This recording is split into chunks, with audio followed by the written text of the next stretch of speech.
Summer holidays అన్ని schools కూడా summer holidays రావడంతో మన స్పోర్ట్స్ అథారిటీ వాళ్ళు సమ్మర్ క్యాంప్ స్పోర్ట్స్ కూడా ఈరోజు ఓపెన్ చేయడం జరిగింది. అదేవిధంగా మన శాప్ చైర్మన్ రవినాయుడు గారు కూడా ఇవాళ ఒంగోలు వచ్చేసి దీన్ని ఓపెన్ చేసుకోవడం కూడా జరిగింది.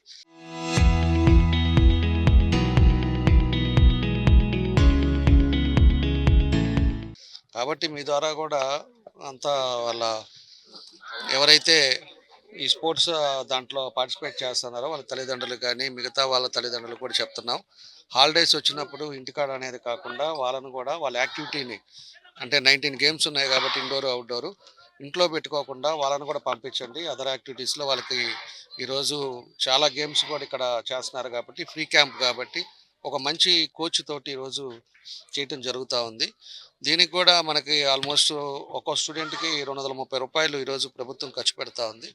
కాబట్టి ఇవన్నీ కూడా మీరు గుర్తుపెట్టుకొని తప్పకుండా మీ పిల్లల్ని ఇంటికి కాకుండా ఏది వాళ్ళకి నచ్చిందో ఆ గేమ్కి పంపించండి. మార్నింగ్ ఈవినింగ్ మంచి ట్రైనర్ తోటి కోచింగ్ ఇవ్వడం జరుగుతుంది కాబట్టి అందరూ పంపించాలని చెప్పేసి కూడా మేము కూడా కోరుకుంటా ఉన్నాం.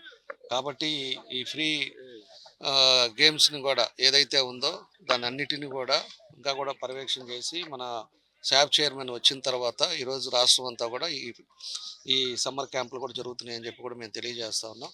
కాబట్టి వాళ్ళకి ఏదైతే ఎక్విప్మెంట్స్ ఉంటాయో అవి కూడా ఈరోజు ప్రభుత్వమే దానికి అన్నీ కూడా స్పాన్సర్ చేస్తున్నారు. కొంత ఎవరైనా డోనర్స్ ఉన్నా కూడా దాన్ని కూడా తీసుకొని దాని ద్వారా కూడా కొంత చేయటం జరుగుతూ ఉంది. కాబట్టి నేను ఒకటే మన స్పోర్ట్స్ వీళ్ళకి కూడా చెప్పాను, నేను ఏది అవసరం ఉన్నా కూడా నాకు తెలియపరిస్తే ఏదైనా ఎక్విప్మెంట్స్ కానీ ఏదైనా ఉంటే కూడా తప్పకుండా కూడా మా పూర్తి సహకారం ఉంటుంది. నేను కూడా దానికి ఈరోజు దగ్గర దగ్గర 300 మంది క్యాంపులో ఉన్నారు కాబట్టి మన పూర్తిగా నా సైడ్ నుంచి ఏం చేయాలో చెప్తే కూడా నేను చేయడానికి నేను సిద్ధంగా ఉన్నామని చెప్పి కూడా తెలియజేస్తూ మరోసారి మనకి స్టేడియం కూడా పోయినసారి నేను చెప్పగానే మన రవికి దగ్గర దగ్గర 2,30,00,000 ఈ మినీ స్టేడియంకి శాంక్షన్ చేశారు. దాన్ని కూడా టెండర్లు కూడా అయిపోయినాయి. మనం మొదలు పెడతారు పని. ఈరోజు అన్నీ కూడా వచ్చి తెలుగుదేశం పార్టీ ఎన్డీఏ కూటమి వచ్చిన తర్వాతే ఎక్కడెక్కడ కూడా రాష్ట్రంలో కూడా ఇవన్నీ కూడా ఇంప్రూవ్ అవుతూ ఉంది. అదేవిధంగా నిన్నే గవర్నమెంట్ కూడా పంపించాం. మన క్రికెట్ స్టేడియం కానీ అదేవిధంగా స్పోర్ట్స్ బిల్డింగ్ కానీ అదేవిధంగా ఇండోర్ స్టేడియంలో అన్నీ వచ్చేటట్టుగా ఈరోజు గవర్నమెంట్కి పంపించాం. సమ్మర్ క్యాంపులో భాగంగా రాష్ట్ర వ్యాప్తంగా 1400 పైన క్యాంపులు నిర్వహించడం జరుగుతుంది. దాంట్లో భాగంగానే ఈరోజు ఒంగోలులో గౌరవ శాసనసభ్యులు దామచర్ల జనార్దన్ గారి చేతుల మీదుగా ఈ క్యాంపును కూడా పర్యవేక్షించడం, స్పోర్ట్స్ ఎక్విప్మెంట్ కూడా ఇవ్వడం జరిగింది. ఈరోజు సమ్మర్ అంటే మనకు గుర్తొచ్చేది క్రీడలు. ఆ పిల్లలు ఏదైతే ఉన్నారో క్రీడల్లో బాగా రాణించాలి, మెడలిస్టులు అవ్వాలి, ప్రోత్సహించాలి. తద్వారా క్రీడా రంగంలో కూడా క్రీడాకారులను గౌరవించి గుర్తించే బాధ్యత ఆంధ్రప్రదేశ్ స్పోర్ట్స్ అథారిటీ తీసుకోవాలనే ఉద్దేశంతోనే ఈ క్యాంప్స్ను సమర్థవంతంగా నిర్వహించడం జరుగుతుంది. గతానికి భిన్నంగా గతంలో ఏదో క్యాంప్ రన్ చేయాలంటే రన్ చేసే పరిస్థితి గతంలో ఉండేది. అలా కాకుండా ఈరోజు అన్ని డిసిప్లిన్స్లో భాగస్వాములు చేసే విధంగా ఎక్విప్మెంట్ కూడా ప్రతి డిసిప్లిన్స్కి 10,000 రూపాయలు అంటే 7,000 రూపాయలు ఎక్విప్మెంట్, 2,000 రూపాయలు మెయింటెనెన్స్కి, అదేవిధంగా కోచెస్కి వాళ్ళకి, అదేవిధంగా 1,000 రూపాయలు డైట్కి ఇచ్చే విధంగా చేయడంతో పాటు ప్రతి ఒక్కరికి చిక్కీలు ఇచ్చే కార్యక్రమం కూడా ఈ కార్యక్రమం తీసుకున్న రాష్ట్ర వ్యాప్తంగా దాదాపు 2.5 కోట్ల రూపాయలు ఈ సమ్మర్ క్యాంపుకు రాష్ట్ర ప్రభుత్వం ఖర్చు పెడుతోంది. ఖర్చు పెట్టడంగా దాంతోపాటు అన్ని క్యాంప్స్లో కూడా పీఈటీలు, పీడీలు, అదేవిధంగా youth services department, associations, federations, అదేవిధంగా దాతల సహకారంతో ఈ క్యాంపును సమర్థవంతంగా నిర్వహించదలిచాం. ఈరోజు సమ్మర్ క్యాంప్స్ అందరూ ఉపయోగించుకోవాలి. ఈరోజు వాళ్ళ టాలెంట్ను ప్రూవ్ చేసుకునేదానికి ఇది ఒక మంచి అవకాశం. ఈ అవకాశాన్ని సద్వినియోగం చేసుకోవాలి. ప్రభుత్వమే ఫ్రీగా స్పోర్ట్స్ అథారిటీ ఫ్రీగా క్యాంప్స్ను రన్ చేస్తోంది. ముఖ్యమంత్రి గారు ఏదైతే ఈ రాష్ట్రాన్ని క్రీడాంధ్రప్రదేశ్గా మార్చాలి, అదేవిధంగా మన పిల్లలు ఆరోగ్యంగా ఉండాలని ఏదైతే కోరుకుంటున్నారో ఈ సమ్మర్ క్యాంప్స్ దోహదపడతాయి. అదేవిధంగా ఏదో ఒక మెడలిస్టుల కోసమే కాదు, ఇదొక ఫిజికల్ యాక్టివిటీ కూడా, ఆరోగ్యంగా ఉండడానికి. నేను మీడియా మిత్రులను కూడా కోరుకునేది ఏదైతే ఉందో మీ పిల్లలను కూడా ఇక్కడ భాగస్వాములు చేయండి. మీకు కూడా నిన్ననే ఒక నిర్ణయం తీసుకోవడం జరిగింది.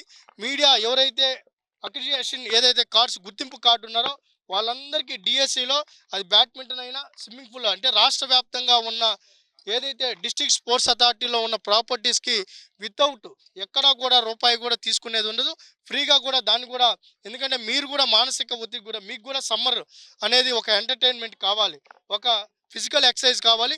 మీడియా సోదరులకు చెప్పి మీ పిల్లల్ని కూడా భాగస్వాములు చేయండి.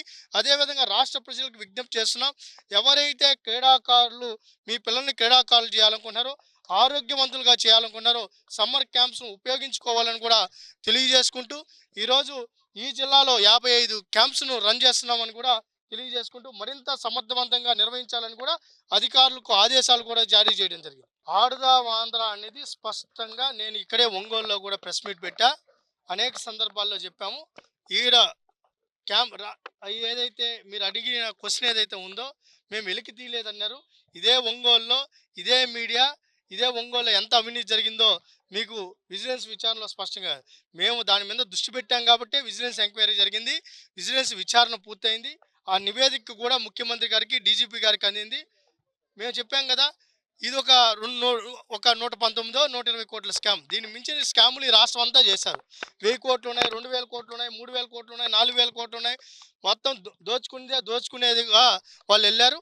వాటన్నిటి మీద దాంతోపాటు ఇది కూడా ఎంత తొందరగా వీలైతే అంత తొందరగా ఎఫ్ఐఆర్ నమోదవుతుంది. ఇప్పటికే విజిలెన్స్ స్పష్టంగా నివేదిక ఇచ్చింది, ఎవరెవరు పాత్ర ఎంతెంత ఉంది, గ్రామ స్థాయిలో ఎంత జరిగింది, మండల స్థాయిలో ఎంత జరిగింది, నియోజకవర్గ స్థాయిలో ఎంత జరిగింది, ఏ అధికారులు దీంట్లో భాగస్వామ్యం ఉంది, ఏ నాయకులు భాగస్వామ్యం ఉంది, ముఖ్యమంత్రి గారి పాత్ర ఎంత ఉంది, మాజీ ముఖ్యమంత్రి గారి పాత్ర ఎంత ఉందో, అదేవిధంగా మంత్రి ఆ రోజు చైర్మన్ పాత్ర ఎంత ఉందో స్పష్టమైన నివేదిక అందించడం జరిగింది. ఎంత తొందరగా వీలైతే అంత తొందరగా కూడా ఎఫ్ఐఆర్ నమోదు చేసి, ఆ నమోదైన తర్వాత విచారణ మరింత వేగవంతం అవుతుంది.